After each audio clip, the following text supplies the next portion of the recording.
पाकिस्तान के कब्जे वाले कश्मीर में भड़के विद्रोह को दबाने के लिए पाकिस्तानी सेना ने वहां प्रदर्शनकारियों पर गोलीबारी कर दी। दावा किया गया इस गोलीबारी में 4 प्रदर्शनकारी बुरी तरह जख्मी हो गए। पीओके यानी पाकिस्तान के कब्जे वाले कश्मीर में पाकिस्तान की सरकार के खिलाफ JKAAC यानी जम्मू कश्मीर अवामी एक्शन कमेटी नाम के संगठन ने बड़ा आंदोलन शुरू कर दिया। वहां के कोटली इलाके में हजारों की तादाद में लोग पाकिस्तानी सरकार और सेना के खिलाफ सड़कों पर उतर आए। प्रदर्शन करने वाले संगठन JKAAC के कार्यकर्ताओं ने पाकिस्तानी सरकार के सामने 38 मांगे रखी थी, जिनके पूरे न होने पर उन्होंने वहां विद्रोह छेड़ दिया। वहां JKAAC ने POK बंद करने की अपील की थी, जिसके बाद कोटली समेत कई इलाकों में दुकानें और बाजार बंद कर दिए गए।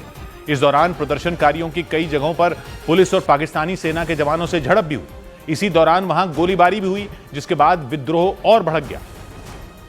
क्योंकि POK के अलग अलग इलाकों में जारी आंदोलन को कुचलने के लिए पाकिस्तानी सेना ने वहां प्रदर्शनकारियों पर गोलियां चला दी।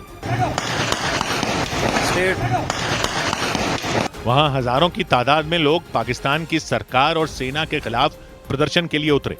JKAAC यानी जम्मू कश्मीर अवामी एक्शन कमेटी नाम के संगठन के बुलावे पर कई लोग अपने हाथों में झंडे और बैनर लेकर पहुंचे, तो वहीं कई लोग हाथों में डंडे लेकर पहुंचे।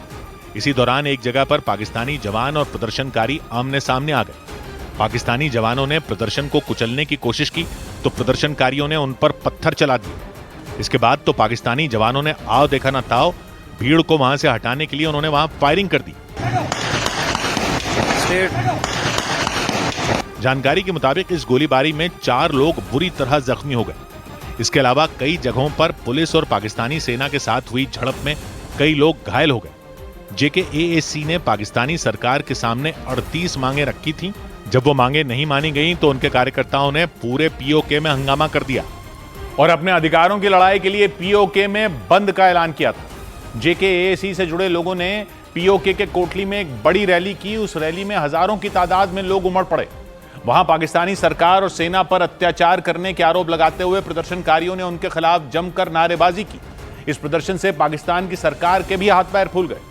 पाकिस्तानी प्रधानमंत्री शहबाज शरीफ ने JKAAC से प्रदर्शन खत्म करने की मांग की और यह वादा भी किया कि वो लंदन से लौटते ही उनके साथ एक बैठक करेंगे। क्योंकि POK के लोगों पर हो रहे अत्याचार के खिलाफ कोटली में जोरदार प्रदर्शन हुआ। कोटली के साथ ही मुजफ्फराबाद समेत कई जगहों पर सैकड़ों लोग सड़कों पर उतर आए। उन्होंने अपनी दुकानें बंद कर दी, बाजार सुनसान हो गए और रास्तों पर विरोध की चिंगारी सुलगती दिखी।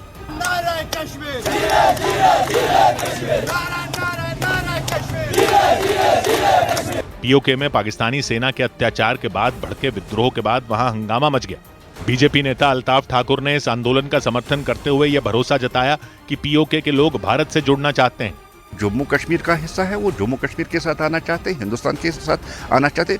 कोई जुल्म, कोई बंदिश उनको रोक नहीं सकती। कोटली और मुजफ्फराबाद समेत कई जगहों पर एक साथ भड़के इस आंदोलन को देखते हुए पाकिस्तान के प्रधानमंत्री शहबाज शरीफ के भी पसीने छूट गए। उन्होंने JKAAC के कार्यकर्ताओं से अपील की कि वो अपना आंदोलन वापस लें। शहबाज शरीफ ने यह दलील भी दी कि JKAAC की 38 में 36 मांगे पाकिस्तान सरकार ने मान ली हैं और बाकी बचे 2 मुद्दों पर वो लंदन से लौटते ही बातचीत कर फैसला लेंगे। सौबात की एक बात यह कि पाकिस्तान के कब्जे वाले कश्मीर में विद्रोह बड़ा हो गया। वहां अवामी एक्शन कमेटी नाम के संगठन ने चक्का जाम कर दिया। हालत इतनी खराब हो चुकी है कि पाकिस्तान ने इंटरनेट बंद कर दिया। मतलब पाकिस्तान वहां से आ रही खबरें दबाने में लग गया है। यानी जो खबरें आ रही हैं, हालात उससे कहीं ज्यादा खराब चल रहे हैं। लेकिन भारत में तो लोगों को उस इलाके के बारे में ज्यादा आइडिया ही नहीं है। ये तो सब जानते हैं और सब कहते हैं कि POK वापस लेना है, POK वापस लेना है, लेकिन वो इलाका कौन सा है, वहां हो क्या रहा है, ये सब समझने की जरूरत है। तो पहले तो यह जान लीजिए कि पाकिस्तान ने अपने कब्जे वाले कश्मीर ही तोड़ दिया है 2 हिस्सों में। अभी नहीं तोड़ा है, शुरू से ही तोड़ दिया था अपनी पकड़ मजबूत करने के लिए। यह तो यहां पर पब्लिक जानती है कि पाकिस्तान अपने कब्जे वाले कश्मीर को आजाद कश्मीर कहता है। वो अलग बात है कि आजाद जैसी कोई चीज वहां है नहीं, लेकिन उस पर भी आएंगे। पहले तो यह बेसिक चीज जान लीजिए कि जिसको वो आजाद कश्मीर कहता है वो वाला पूरा हिस्सा नहीं है जो हमारे हिस्से में POK है। नक्शा तो सबने देखा है ना कि जम्मू कश्मीर का, ठीक है, उसमें पाकिस्तान की साइड वाला एक इलाका है जो POK है। मोटे तौर पर यह समझ लीजिए कि वो हिस्सा कितना बड़ा है। जो पूरा महाराजा हरि सिंह का जम्मू कश्मीर था वो मोटे तौर पर लगभग 2.25 लाख स्क्वायर किलोमीटर था। 2.25 लाख स्क्वायर किलोमीटर। उसमें हमारे पास कितना है? लगभग 1 लाख स्क्वायर किलोमीटर से थोड़ा ज्यादा। तो बाकी बचा, टोटल 2.25 लाख था, 1 लाख से ज्यादा हमारे पास है 2.25 लाख स्क्वायर किलोमीटर। तो क्या यह 2.25 लाख स्क्वायर किलोमीटर पाकिस्तान के कब्जे में है? नहीं, लगभग 40,000 स्क्वायर किलोमीटर तो चीन के कब्जे में है, इधर लद्दाख के साइड वाला अक्साई चीन। यानी 2.25 लाख स्क्वायर किलोमीटर में 40,000 तो चीन के पास है, तो बाकी बचा कितना? 85,000 स्क्वायर किलोमीटर। यानी हमारे पास है 1 लाख स्क्वायर किलोमीटर से थोड़ा ज्यादा, पाकिस्तान के कब्जे में है 85,000 स्क्वायर किलोमीटर। ये 85,000 स्क्वायर किलोमीटर है पीओके, लेकिन पाकिस्तान इस सारे 85,000 स्क्वायर किलोमीटर को आजाद कश्मीर नहीं कहता।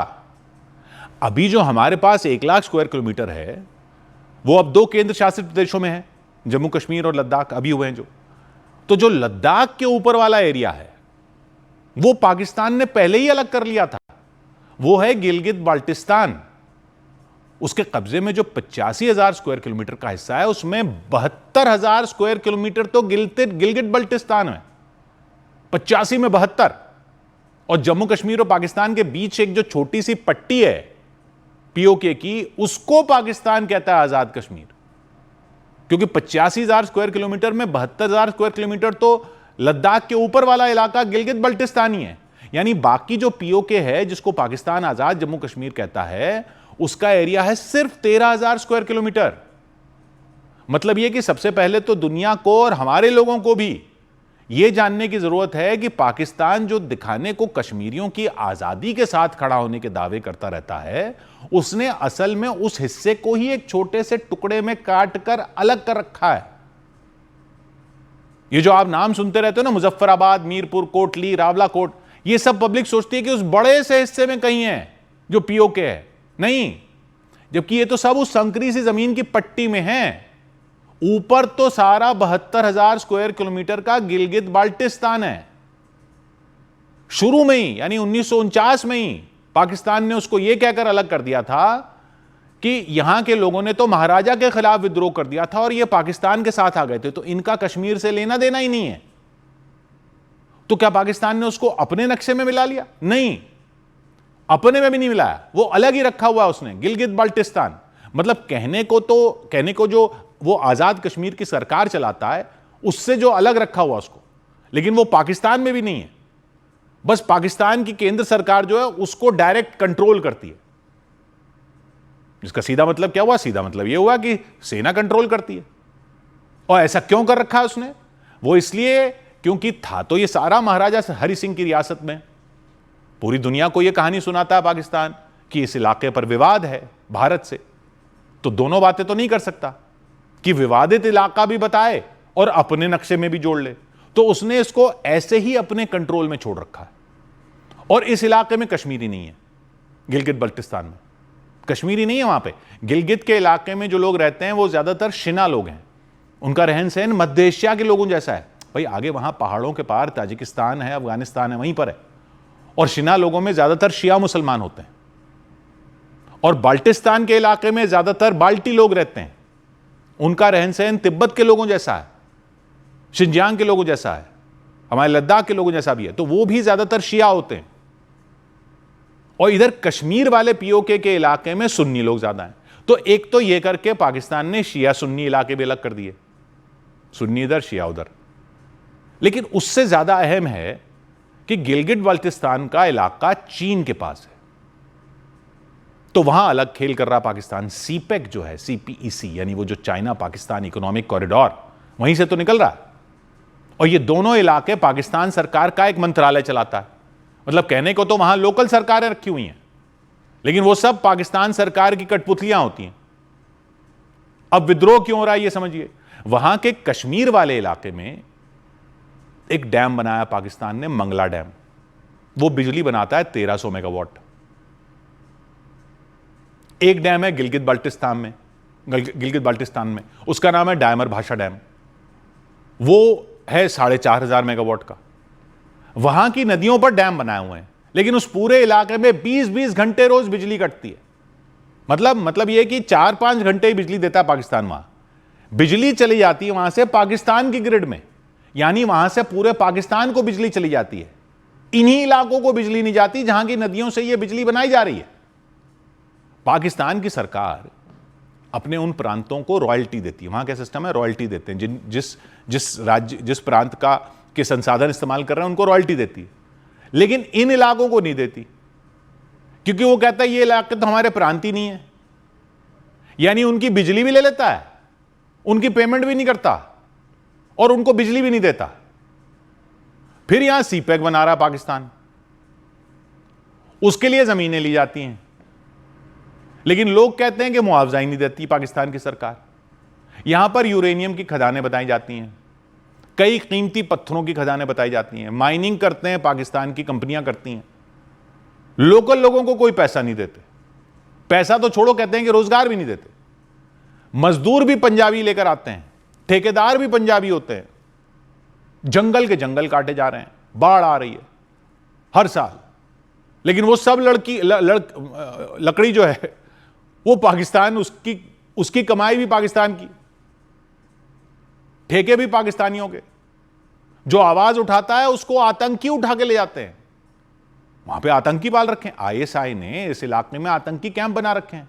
अब वो उसके डबल काम आते हैं। यहीं से भारत में घुसपैठ करने की कोशिश करते हैं आतंकी, और यहां पर लोकल लोगों को भी पाकिस्तान के खिलाफ बोलने नहीं देते। यहां से पाकिस्तान अरबों करोड़ों रुपए कमाता है, लेकिन सरकार का बजट बढ़ जाता है उन प्रांतों में जो उसके नक्शे में है। कमाई यहां से, बजट बांट देते हैं पंजाब में, सिंध में, खैबर पख्तूनख्वा में, बलूचिस्तान में, वो 4 प्रांत उसके नक्शे में। पीओके को मिलते हैं ग्रांट के नाम पर टुकड़े बांट देता कि भाई ये आपका, कमाई यहां से कर रहा है। सड़कें नहीं बनाता, स्कूल नहीं बनाता, अस्पताल नहीं बनाता, पुल नहीं बनाता, कुछ नहीं बनाता, कोई रोजगार नहीं। कहने को जो उसका आजाद कश्मीर का इलाका है, वहां इलेक्शन होते हैं, सरकार बनती है, लेकिन आपने वीटो सुना है ना, यूएन में होता है वीटो। संयुक्त राष्ट्र में 5 देशों के पास वीटो की ताकत है, अमेरिका, रूस, ब्रिटेन, फ्रांस, चीन। कोई भी फैसला हो यूएन में, इनमें अगर कोई एक भी वीटो कर दे तो फैसला रद्द हो जाता है। ये उधर यूएन में तो सुना होगा आपने, लेकिन पाकिस्तान ने क्या कर रखा है, पीओके के जिस इलाके को वो आजाद कश्मीर कहता है, वहां के लिए एक कश्मीर काउंसिल बनाई हुई है। एक सरकार है उसकी और एक कश्मीर काउंसिल है। उस कश्मीर काउंसिल में कौन है, पाकिस्तान का प्रधानमंत्री होता है। उस कश्मीर काउंसिल के पास होती है वीटो पावर, यानी वहां की लोकल सरकार है, जो कहने को तो इलेक्शन के बाद बनती है। उस लोकल सरकार के किसी भी फैसले पर कश्मीर काउंसिल वीटो कर सकती है, जिसमें प्रधानमंत्री है पाकिस्तान का, यानी उसका फैसला पलट सकती है कश्मीर काउंसिल। और नाम दिया हुआ है आजाद जम्मू कश्मीर। गिलगित बाल्टिस्तान में एक गवर्नर रखा हुआ है जो पाकिस्तान अपॉइंट करता है, तो वहां की भी लोकल सरकार के ऊपर पाकिस्तान का अपना आदमी बैठा रहता है। तो महंगाई बेइंतहा है, स्कूल कॉलेज बन नहीं रहे हैं, रोजगार कोई है नहीं, कोई काम होता भी है तो पंजाबियों को ठेके मिल जाते हैं, सड़कें कोई बन नहीं रही, बस चाइना के लिए कॉरिडोर बन रहा है। तो अब हो गया विद्रोह, और इंटरनेट भी अगर बंद कर दिया है, तो आप समझ लो वहां अंदर क्या हो रहा होगा। और पाकिस्तान क्यों नहीं चाहता कि जो हो रहा है वो दुनिया को पता चले। ये सब आपके लिए जानना जरूरी है भाई। अगर गाजा और इजराइल के नक्शे सब समझ गए हो, रूस यूक्रेन के प्रांतों का पूरा इलाका आपने समझ लिया है, तो ये तो जान लो, ये जो हमारा है, ये हमारा देश है। उनके कब्जे में है लेकिन है तो हमारा, इसको जान लीजिए। 100 बात की एक बात। इधर अमेरिका के मिशिगन में एक चर्चा पर फायरिंग से अफरा तफरी मच गई। अमेरिका के मिशिगन में एक चर्च पर हुई गोलीबारी में 4 लोगों की मौत हो गई। पुलिस ने गोलीबारी करने वाले हमलावर को भी मार गिराने का दावा किया। पुलिस के मुताबिक वो हमलावर एक ट्रक से आया था। पहले उसने वहां टक्कर मारी और गोलीबारी कर दी। इसकी वजह से वहां आग लग गई। चीन के ग्वेजो प्रांत में बने दुनिया के सबसे ऊंचे पुल को लोगों के लिए खोल दिया गया। नदी पर बना यह पुल 625 मीटर ऊंचा है। बताया गया कि करीब 3 किलोमीटर लंबे इस पुल के बनने से पहले जो सफर 2 घंटे में तय किया जाता था, उसे अब कुछ ही मिनटों में पूरा किया जा सकेगा।